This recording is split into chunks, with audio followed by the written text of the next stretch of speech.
A lot of companies understand influencer marketing, so when someone sends me their product, that's not that weird. But when someone sends me their competitor's product, that makes me sit up and take notice. Olight has sent me an Olight Baldr Pro R and a Streamlight TLR-2 HLG. These are both their green laser weapon lights.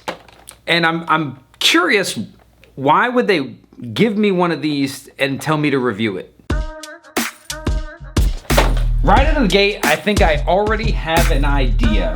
Now this won't be, is Olight or Streamlight better? I'm gonna talk about, you know, brand loyalty and stuff in a future tactical light video. This is gonna be a comparison between this light and that light. But I think I have an idea of why they wanted to show off the differences between these, why that would benefit Olight. Now Olight always does packaging better. Streamlight, this is not, like, you need to get with the times. People like the unboxing to be an experience.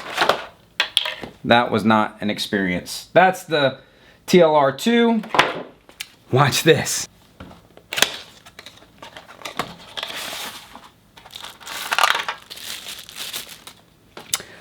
Now I know what the big difference is. That is the big difference. This one's a big old thick fat bohunkus. This one's lean and mean. Now it's a little bit longer, but I'm gonna put them on some pistols here in a second and put them side by side on some pistols so we can see the difference. But I think the main, one of the big differences that jumps out is the size and shape. You know, this is a considerable amount of additional, I guess, height on this thing. This is a lot of stuff here. Now this one's also a rechargeable one, and this one is lithium batteries, which is not one better than the other. I do like the rechargeable one. I like the way that the Olight stuff charges, but I also like lithium batteries, and I'll talk about why those are good too here in a second. But let's look at the let's look at these on the gun, because I think that's going to be the big selling point here. Now, as we delve into the eternal battle of length versus girth, I'll put links down in the description below if you want to get like actual like specs, like lumen counts, which I'm going to touch on. But if you want to skip all this bullshit and just like look at them on the websites, there's links to both down in the description below. And about that, I don't have a dog in the fight either way. If you click either link for either one, that's fine by me. If you do want to get the Olight one, they have their Black Friday sale coming up, which I'm going to do a separate video about like how to get these at a good discount. But there's a link to this one down below as well. You can go check it out. But let's look at them, you know, on some Glock 19s. I'm using Glock 19s because I just assumed that you have a Glock 19. And that's what that guy looks like on there. This one, and that goes on pretty fast. This one has a little thumb screw here, toolless, and they put on the packaging that you don't have to put your hand in front of the muzzle to put it on. I might not be telling you the things that you're looking for out of these things if you're like a fucking nerd, but if you want to know experientially like what they're like. This is a Glock 19 with the Baldr Pro R. This is a Glock 19 with the TLR-2 HLG from Streamlight. That's them like that. That's them like that. This one is a thick boy. It extends significantly south of the trigger guard on the Streamlight one. This one does not, but it extends a good bit further out past the muzzle if you care about that. I think that the distance from the muzzle doesn't bother me much. I've not done a deep dive on looking for holsters for these guys. I don't know much about it. I do know a little bit more about finding holsters for Glocks with Olights on them. Forgot to put the batteries in this one. I am gonna I'll take these outside and do beam tests side by side, kind of show you generally. And that doesn't look great on camera, but I've done this a lot, so I'll just tell you what I think. I have shined lights at and pointed pistols at lots of people, so I kind of know what we're looking for in that. So the way to get in this isn't super obvious. You're gonna open this, you have to take it off the gun. You do that, and then you kind of get that guy off of there, and it stays attached to the part that you just unlatched, which is a little counterintuitive. But it uses these bad boys here, which I don't hate. You might think like I'm a rechargeable flashlight fanboy. I also like having some lights that I can just throw batteries in, which there's also a version of the Baldr that takes these kind of batteries as well. If you like batteries, there is something to be said for just being able to put some batteries in it. That can be a good thing. Like if you don't know if you're gonna have access to your charging or electricity, having extra batteries so that if it dies, you can just put batteries in it and not worry about having time to charge it. Oh, this has a little bit of actuation. I kind of forgot about these. It's been a long time since I've used one of these. My first duty pistol light was a Streamlight TLR, like a long time ago, like a crappy, really crappy one. This one. That was my first pistol light ever, was TLR-1, that guy right there. And they haven't really changed much about it. There's still a lot of the same design features. You old school, you analog heads will like this switch. It's got like an actual switch. Centered is just the light, and then all the way this way is just the laser, and then all the way this way is both light and laser. It might be a little hard to see the laser in there just yet, but there's a laser in the center. There it is. There's a laser in the center of that light. The Baldr Pro actuates a little different. It's got this little twisty up here at the bezel. You give the head a little twist. That's what turns it on.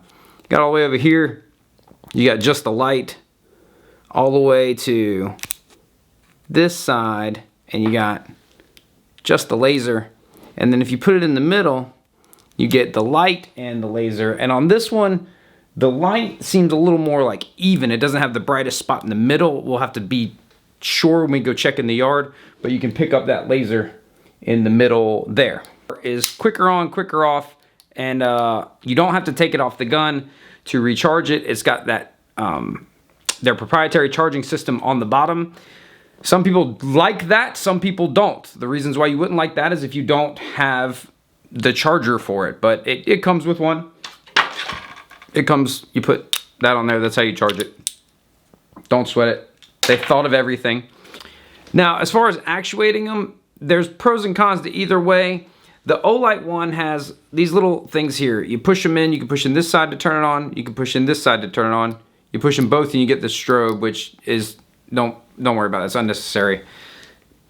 I use my thumb on my support hand to push to turn that jammy on. That's just how I do it. I like this design too because when you use this on a long gun, which I might show later, you can just use the web of your hand or your thumb to push it when you use it on a long gun. The Streamlight, it's a rocker, and it rocks up or down. If you push it down, this one's cool, you can also use your support thumb. You push it down, that's momentary. When I let that go, it does that. I guess a double click. Yeah, double click gets you the strobe. If I were to push it up, or if I were to push down on the other side, that's permanent on. Like that right there. I think to get this one permanent on, I think if you just, yeah, it's a quick click. So if, with the Olight, if I just quick click, it stays on. If I hold it down, then when I let it go, it's momentary. It requires a little bit of force, and that can kind of push your grip around a little bit. It's never been an issue for me at like defensive ranges. None of the actuators have, you know. Just some practice would probably fix that. And the distances that you're shooting at people in the dark, marksmanship isn't generally the problem. And actually, while I've got them here, it looks like this is a Surefire X300, little bonus comparison. These design-wise, shape-wise look about the same.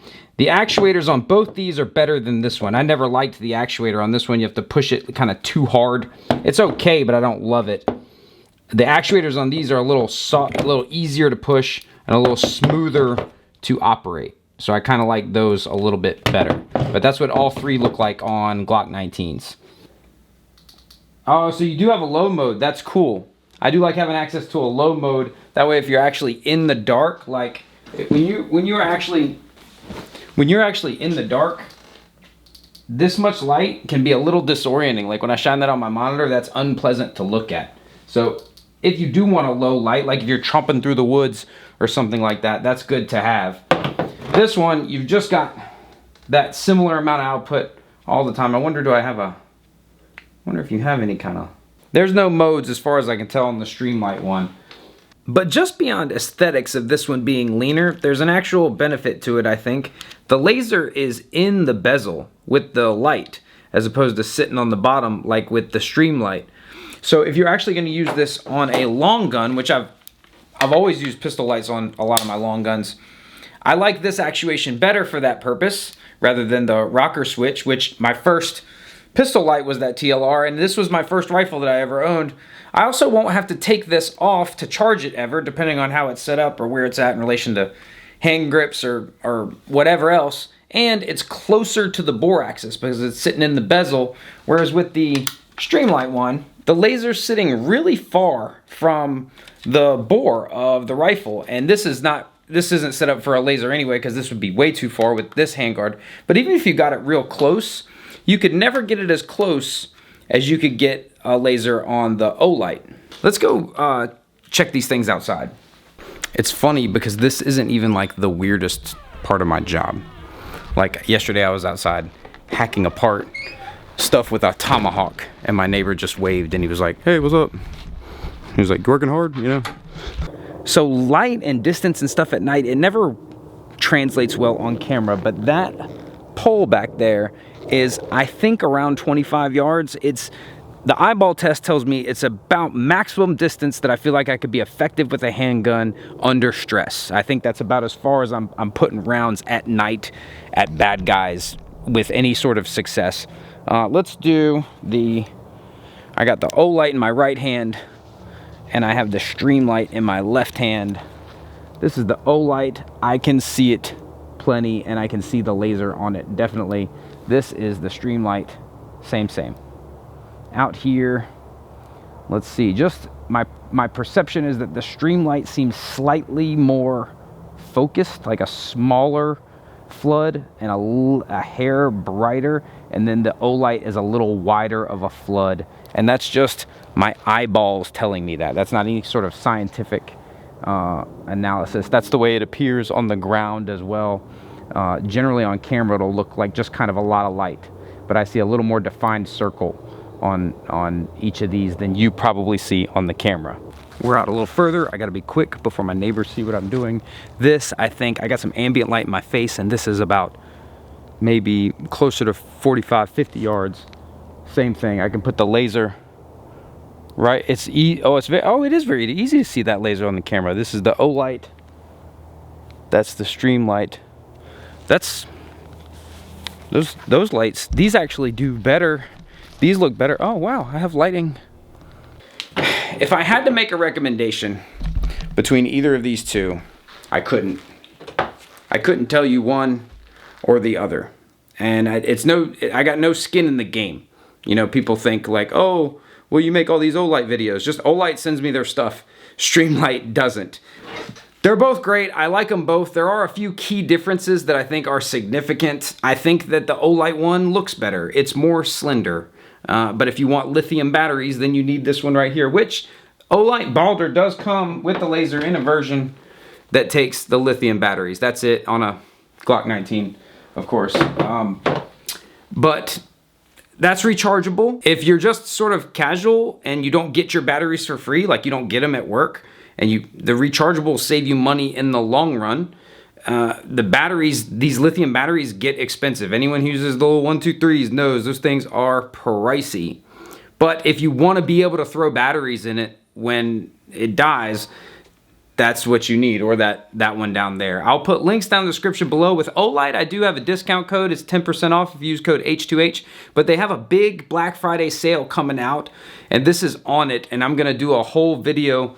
But for more fitness tips, self-defense techniques, gear reviews, as well as concepts and principles that make you harder, make sure you subscribe and turn on notifications.